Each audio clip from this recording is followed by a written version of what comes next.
पत्र का जो आरडीआर की नोट छापने के लिए सरकार की एजेंसीज को पत्र लिखा गया था, लेकिन उसका जवाब नहीं आया। रिजर्व बैंक से केवल इतना जवाब आया कि आप इस बारे में विस्तृत जानकारी दें। तो विस्तृत जानकारी क्या देंगे? हम तो एक प्रस्ताव रखे थे कि भाई इस पर आप कोई कानून टूटता है कि नहीं टूटता, आप ये बताओ। लेकिन उन्होंने कहा कि आप विस्तृत जानकारी दें। इससे ज्यादा विस्तृत जानकारी थी नहीं देने के लिए।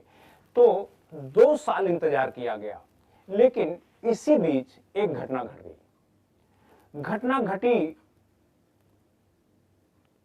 31 अगस्त को 2011 को। 31 अगस्त 2011 को भारत के सर्वोच्च न्यायालय ने, सुप्रीम कोर्ट ने एक फैसला सुनाया। उस फैसले में यह कहा कि सरकार के गोदामों में ज्यादातर अनाज सड़ जाता है, इसलिए सरकार को आदेश दिया जाता है कि वो जितने प्रतिशत अनाज गोदामों में सड़ जाता है वो अनाज देश के लोगों में फ्री में बांट दे। इस आदेश के बाद अखबारों में खबर छपी, बड़ी प्रमुखता से छपी, और अगले दिन भारत सरकार के कृषि मंत्री का जवाब आया कि सुप्रीम कोर्ट का यह आदेश नहीं, एक सुझाव है।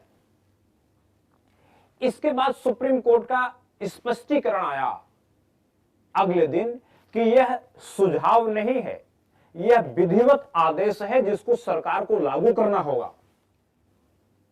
जब सुप्रीम कोर्ट ने कहा कि यह सुझाव नहीं आदेश है, तो भारत सरकार के प्राइम मिनिस्टर ने कहा कि अदालतों को अपनी हद में रहना चाहिए।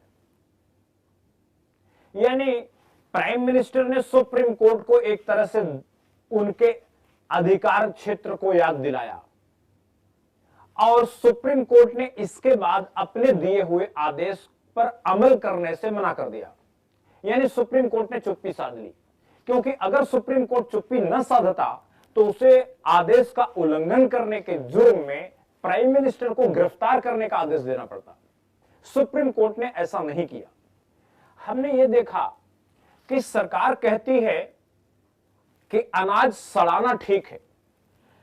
सरकार ने 100 बोरी अनाज पब्लिक से खरीदा, किसानों से खरीदा, गोदाम में रखा, और 100 बोरी में से 80 बोरी सड़ गए, क्योंकि गोदाम में कोई छत नहीं है, कोई प्लास्टिक नहीं है कि पानी को रोके। जैसे हमारे देश के जो किसान हैं वो पुआल और भूसा भी संभाल कर रखते हैं कि उस पर पानी न गिर जाए, लेकिन सरकार जो अनाज खरीदती है उसको पुआल और भूसा के बराबर भी कदर नहीं करती, उसको खुले आसमान में छोड़ देती है, और बरसात होती है और 100 में से 80 बोरियां सड़ जाती है।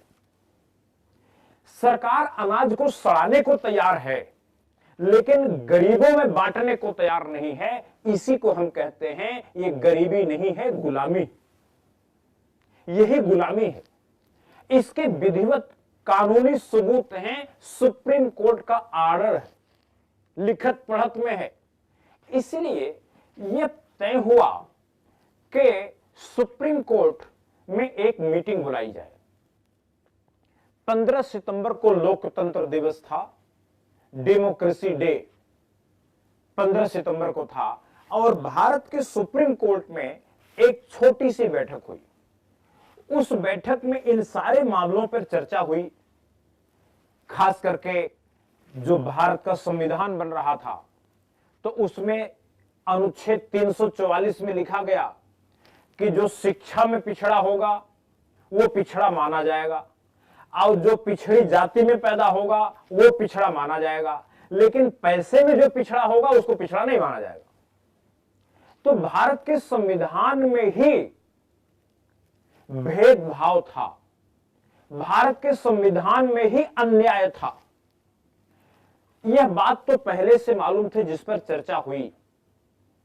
इसके बाद सन 1972 में जब गरीबी खत्म करने का अभियान उस समय की इंदिरा सरकार ने चलाया, तो देश के उस समय के अरबपति नाराज हो गए।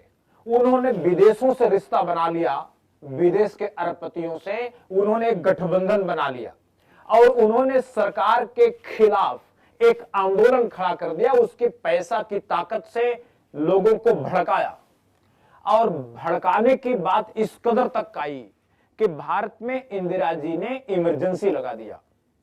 पहली गलती तो देश के अरबपतियों ने किया और उस गलती की प्रतिक्रिया में इंदिरा जी से दूसरी गलती हो गई, इमरजेंसी लग गई। और इमरजेंसी लगने के बाद जितने झूठे सपने पैसे वालों ने अपने मोहरों से दिखाया था, वो सपने चकनाचूर हो गए और अंत में इंदिरा सरकार फिर से वापस आ गई सन 1980 के चुनाव में। इस पर चर्चा हुई, इस पूरी घटना पर, कि देश में जब जब गरीबों के पक्ष में सरकार, गरीबों को न्याय देने के लिए, मिडिल क्लास को न्याय देने के लिए सरकार कदम उठाती है, तो पूरे संसार के अरबपति इकट्ठा होकर सरकार के पैर तोड़ देते हैं। इस पर चर्चा हुई।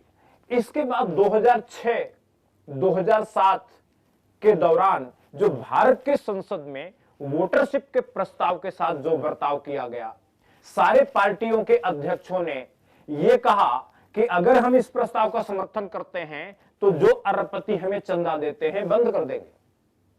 इस घटना पर चर्चा हुई कि इसका मतलब सारी पॉलिटिकल पार्टियां, सभी राजनीतिक दल केवल अमीरों के लिए, अरबपतियों के लिए काम करते हैं, मिडिल क्लास के लिए वो काम कर ही नहीं सकते, साइकिल मोटरसाइकिल के लिए वो काम कर ही नहीं सकते। इस पर चर्चा हुई और अंत में एक चर्चा और हुई कि 2011 के दौरान एक आंदोलन भारत में चलाया गया जिसको अन्ना आंदोलन के नाम से बहुत लोगों ने जाना। इस आंदोलन के जो आमदनी का जरिया था उस पर चर्चा हुई कि इस आंदोलन के पैसे का खर्च, पैसे की जिम्मेदारी, इस आंदोलन को फंड करने की जिम्मेदारी देश के अरबपतियों ने और विदेश के अरबपतियों ने उठाया।